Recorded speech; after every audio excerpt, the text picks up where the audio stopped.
Hello guys, welcome to our channel. आज हम class 12th का फिजिक्स का चैप्टर नंबर 3 करंट इलेक्ट्रिसिटी का एक्सरसाइज नंबर 3.5 करने जा रहे हैं। Let read the question.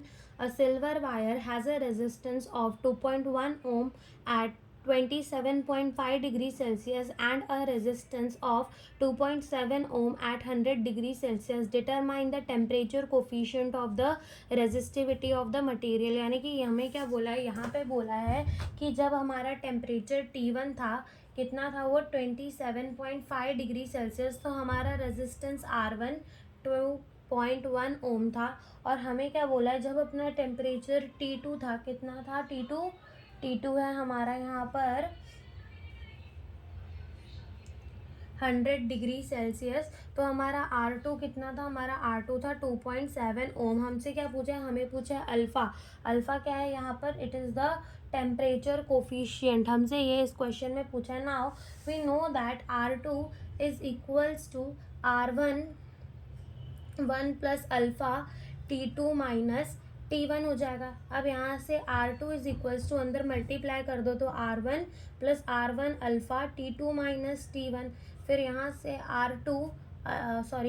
R1 alpha T2 minus T1 is equals to R2 minus R1 हो जाएगा।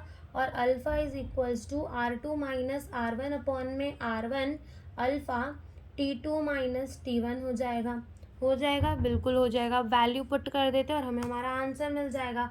R2 कितना दिया है 2.7, R1 कितना दिया है 2.1, R1 कितना है 2.1 और यहाँ से अल्फ़ा तो हम वहीं पे दे आए। हाँ, तो यहाँ से अल्फ़ा नहीं आएगा। R1 एंड T2 हमारा कितना है, T2 है 100 माइनस T1 कितना है अपना 27.5।